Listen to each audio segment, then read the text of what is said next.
No, profesora. Ok, bueno, entonces, vamos a ver. Muy bien, entonces vamos a hablar acerca de los sistemas amortiguadores en el organismo. Cuando nosotros hablamos de estos sistemas amortiguadores, pero son sistemas amortiguadores de pH, ¿sí? En el organismo, esto nos remite entonces a la comprensión, al estudio de lo que son las soluciones o disoluciones amortiguadoras.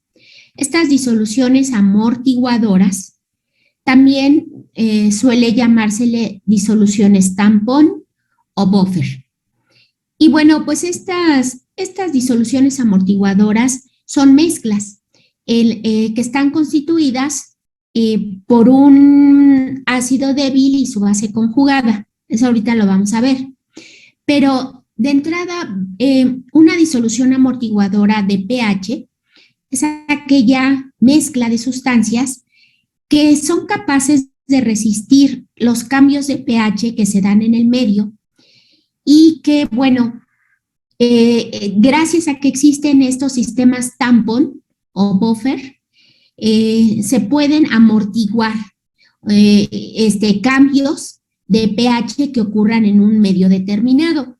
Entonces, si pensamos, por ejemplo, en los sistemas vivos como nosotros, pues debemos de tener y tenemos sistemas que respondan ante un aumento en la concentración de protones o un aumento en la concentración de partículas con carácter básico, dado que pues el pH de la sangre, ¿recuerdan ustedes cuál es el pH de la sangre? ¿En qué rango se encuentra? Ya hicieron ustedes una práctica, ¿no? Con la maestra Bere. ¿En qué rango de pH se encuentra la sangre? Entre 7.35 y 7.40, ¿no? Y 7.45. De 7.35 a 7.45, es decir, es ligeramente, muy ligeramente alcalina, ¿sí?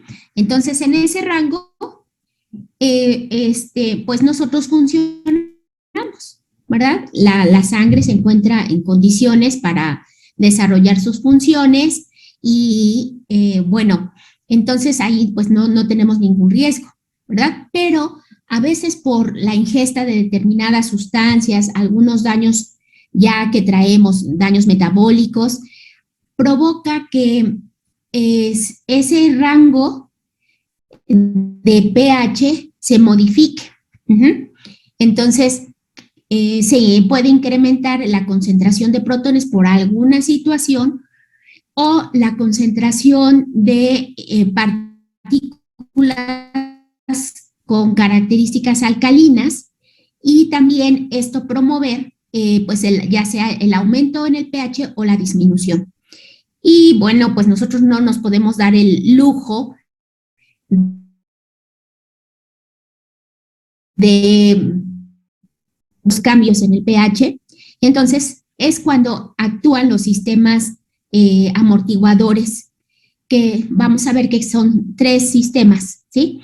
Entonces, estas disoluciones amortiguadoras pues se van a caracterizar porque al agregárseles pequeñas cantidades de un ácido o una base, su pH no va a cambiar de manera significativa. Es decir, se va a mantener en el rango que es lo habitual, ¿no?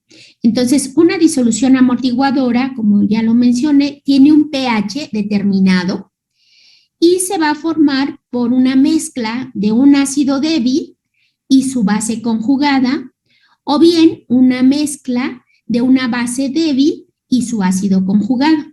De ahí la importancia de que ustedes entiendan perfectamente la teoría de Bronsted y Lowry, dado que es lo que se apoya pues el comportamiento de estas sustancias para entender el estudio pues de estas en el organismo.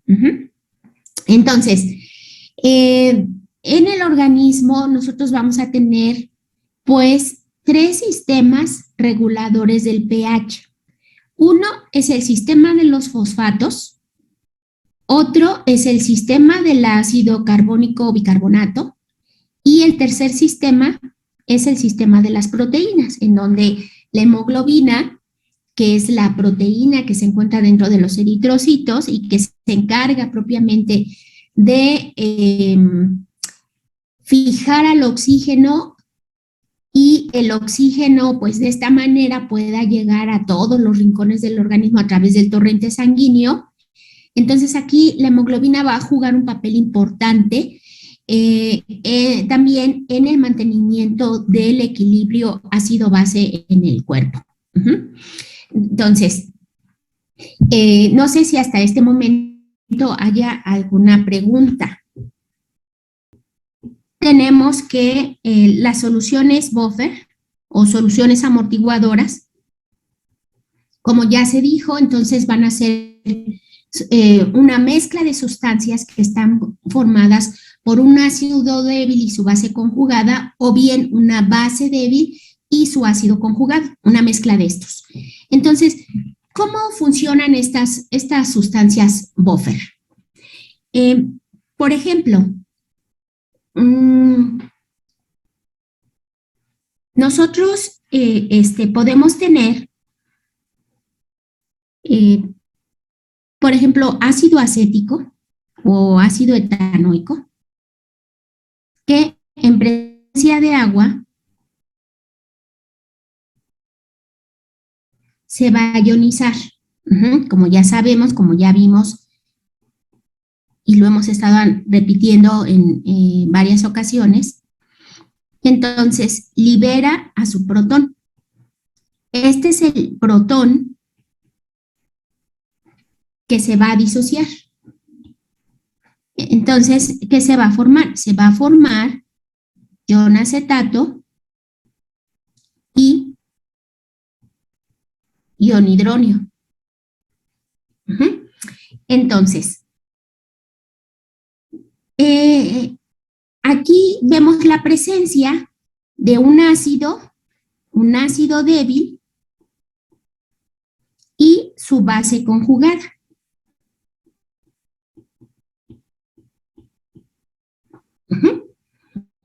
Entonces, supongamos que tenemos esto en un sistema, y en este sistema, por alguna causa,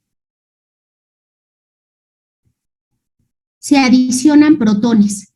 Se está produciendo protones, a lo mejor de otro proceso alterno que esté ocurriendo, y entonces aquí estos protones externos, o sea, no los protones debidos a la disociación del ácido, ni tampoco los protones que en un momento dado cierto número reducido de moléculas de agua pueden liberar.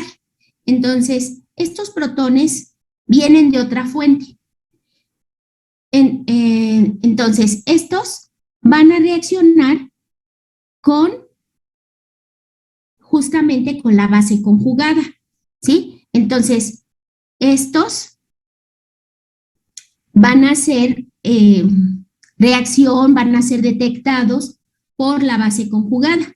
Entonces, ¿qué es lo que se va a formar? Pues se va a formar más ácido etanoico. Y de esa manera, estos protones van a ser captados y su acción va a ser disminuida por los iones acetato, ¿sí? Que constituyen la base conjugada. Es el ion acetato. Entonces, los protones que constituyen partículas con carácter ácido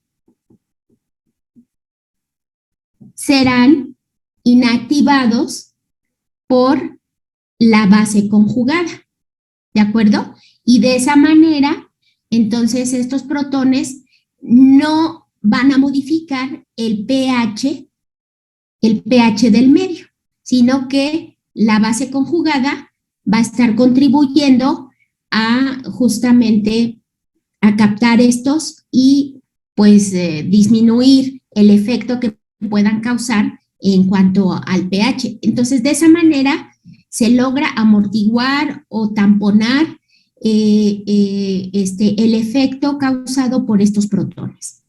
Ahora, ¿qué pasa si en lugar de protones fueran otras partículas, ¿no? Las que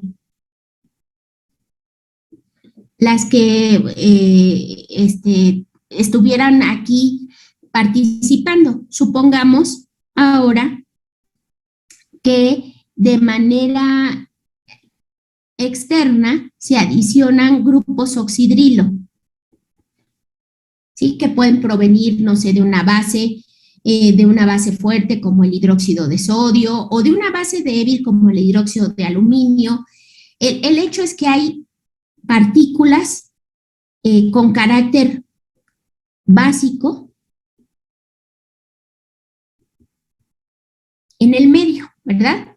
Entonces, estas partículas con carácter básico, pues van a reaccionar propiamente con los iones hidronio. ¿De qué manera? Bueno, pues sabemos nosotros que el ion hidronio está formado, es una estructura que se formó cuando una molécula de agua capta a un protón y se forma el ion hidronio. Entonces, este grupo oxidrilo en realidad va a reaccionar con uno de los hidrógenos del agua protonada, ¿verdad? ¿Y qué es lo que se va a producir de esa reacción? Bueno, pues se va a formar más agua, ¿sí? Entonces, se formará agua, 2 mol de agua, de hecho, una debido a la reacción del hidróxido con el protón y otra por la mol de agua de donde provenía. Entonces, de esa manera se amortigua el efecto que pudiera causar en el pH un incremento en la concentración de iones básicos en el medio.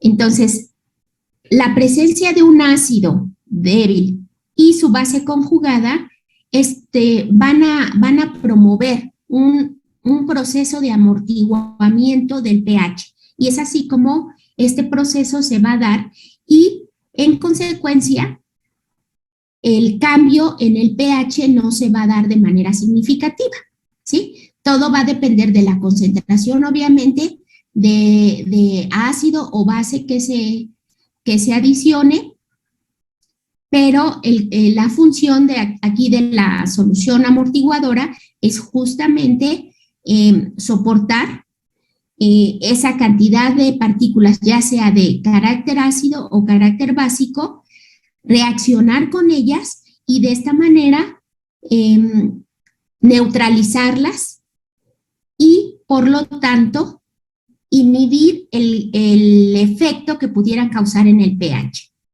No sé si hasta este momento me estoy dando a entender. Sí. ¿Sí? Ok, bueno. Entonces, nosotros podemos calcular el pH de una disolución amortiguadora. ¿Cómo lo vamos a calcular? Bueno, pues el pH de una disolución amortiguadora es igual al pKa, o sea, el logaritmo de la constante de acidez más el logaritmo de la concentración molar de la base entre el logaritmo de la concentración molar del ácido. Entonces, mediante esta ecuación nosotros vamos a determinar el pH. Entonces, recuerden que el pK es el menos logaritmo de la constante de acidez. Estos datos vienen en tablas, no hay ningún problema, los puede uno consultar y obtener de ahí las constantes de acidez con las cuales estuvimos haciendo algunas comparaciones por la mañana. Recuerden que cuando usamos corchetes,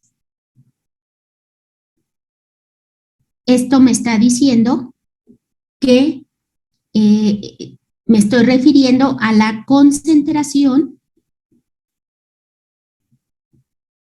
molar de la base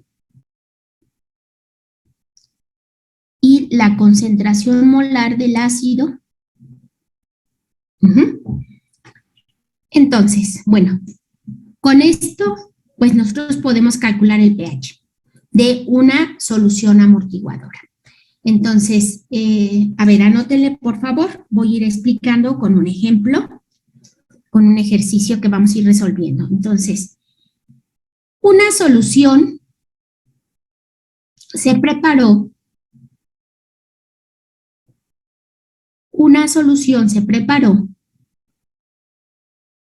con una muestra de ácido etanoico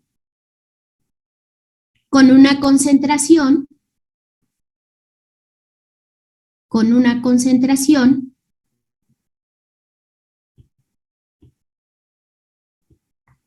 de 1.2 por 10 a la menos 2 molar y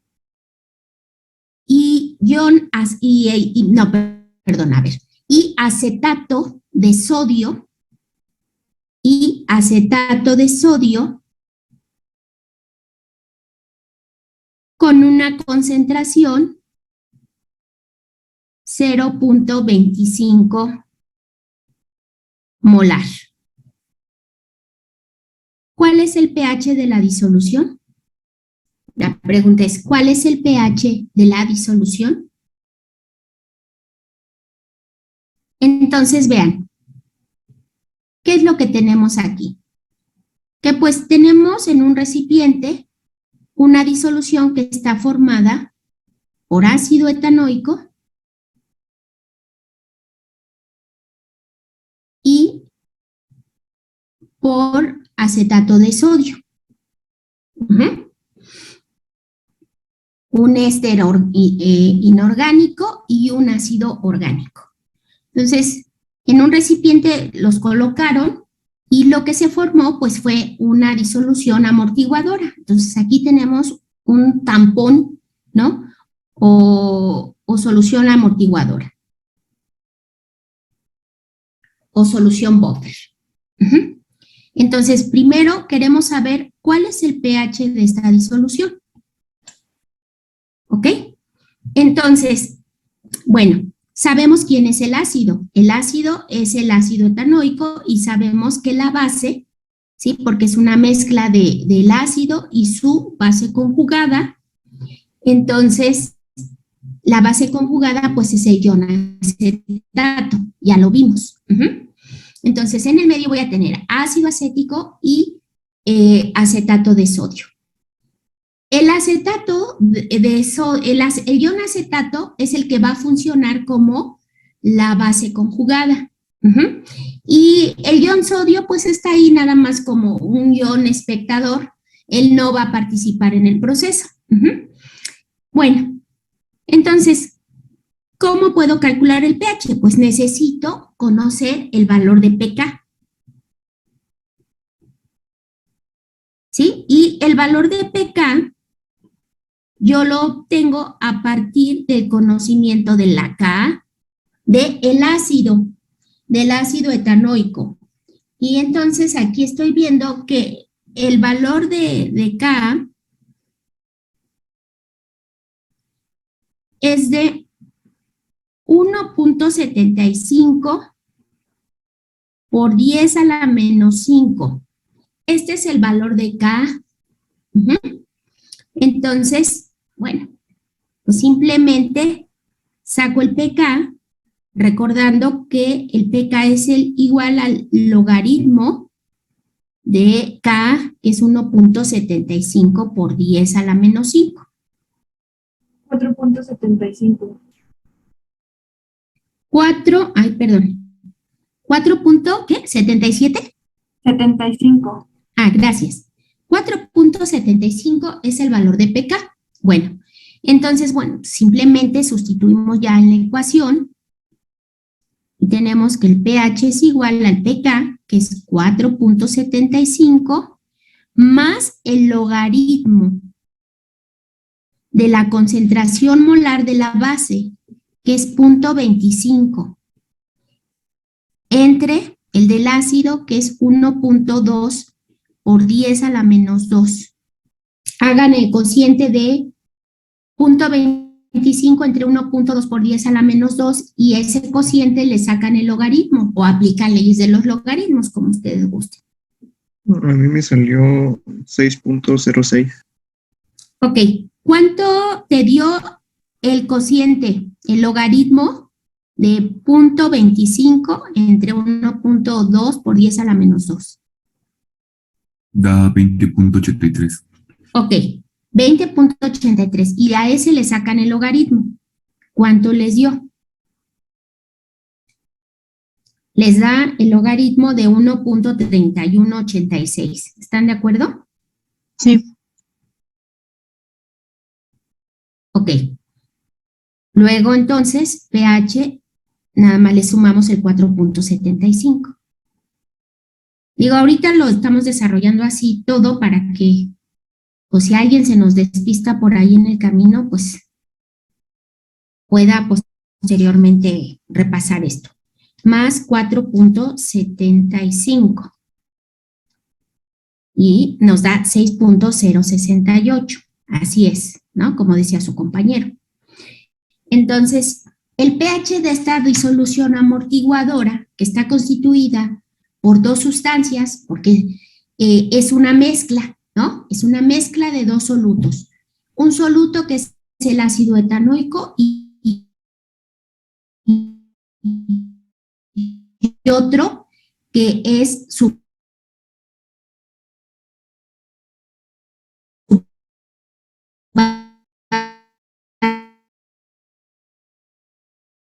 base conjugada, nos da que el pH es de 6.068.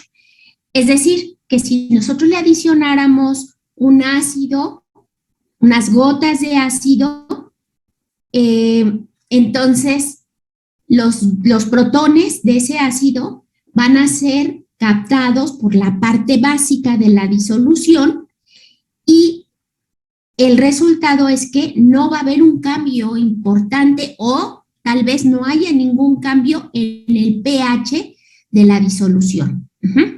Por otro lado, si nosotros le adicionamos unas gotas de una base, el mismo efecto va a causar, ¿sí? La parte ácida de la disolución reaccionará con la base de tal manera que se minimiza el efecto que pueda causar la presencia de esos iones básicos. Entonces, de esta manera nosotros podemos determinar en un medio específico a determinado pH, podemos hacer un estudio teórico, ¿no? de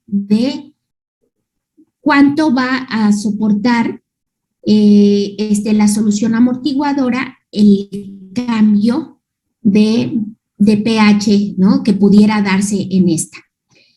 De esta manera actúan los sistemas amortiguadores en el organismo, neutralizando a esas partes básicas o ácidas que se generan como producto del metabolismo celular. ¿Hasta aquí alguna pregunta? Profesora. Sí. Es que me perdí. ¿De dónde salió el 1.75? Ah, pues esos son datos de tablas. ¿Sí? Ah, ok. Esta es la constante de acidez. ¿Sí estuviste en la clase de la mañana? Sí, sí. Ok. Y recuerdas que estuvimos analizando unas tablas de constantes de acidez. Sí.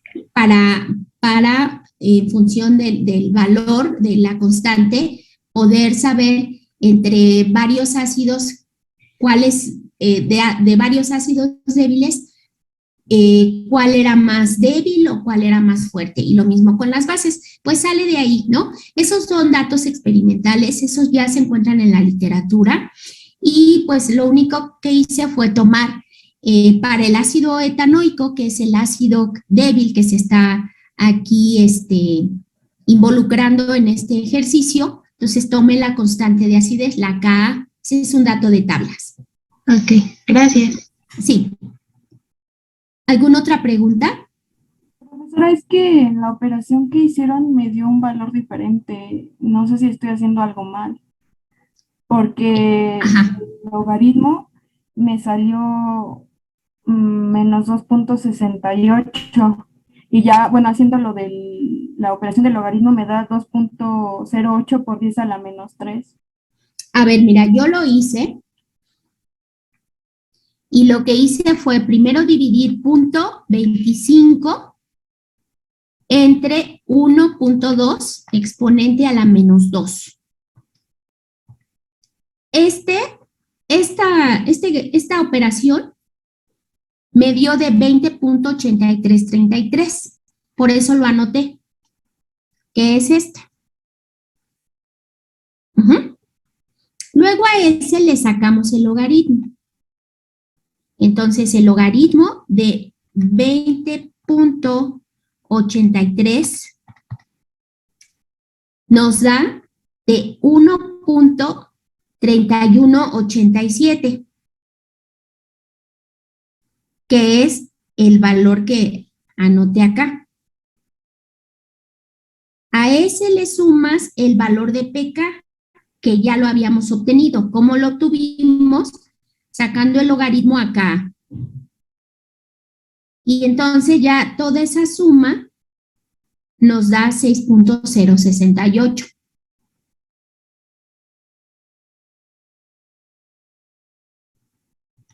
Ahora lo podemos hacer de otra manera. ¿Te acuerdas de las propiedades de los logaritmos? ¿A qué es igual el cociente de un logaritmo? Acuérdense que el cociente de los logaritmos es la resta de los logaritmos. Entonces, otra manera que lo pueden hacer es el logaritmo de 0.25 menos el logaritmo de 1.2 por 10 a la menos 2. Y tenemos que llegar al mismo resultado. Y me da exactamente lo mismo. ¿Sí? Entonces, tenemos esos dos caminos. Repite tus operaciones, algo estás haciendo mal, no sé, pues no sé si estás haciendo bien, no conozco tu calculadora, pero pues a veces la función log o exponenciales se activan con otras teclas secundarias, entonces habría que ver qué estás haciendo, cómo estás operando tu calculadora.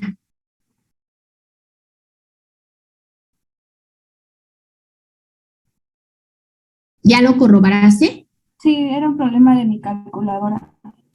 Ok, bueno, ¿alguna otra pregunta?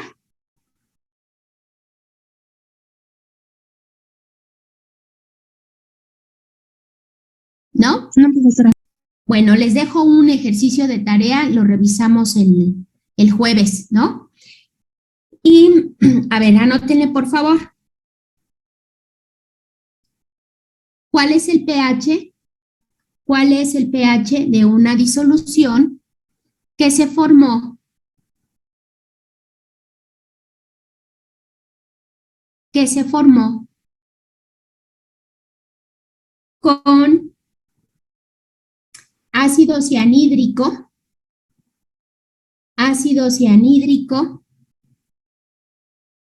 a una concentración de 0.175 molar a una concentración de 0.175 molar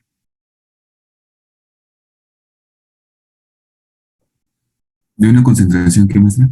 0.175 molar y cianuro de sodio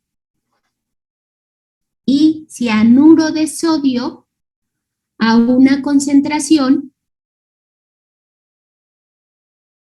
0.0 0.035 molar.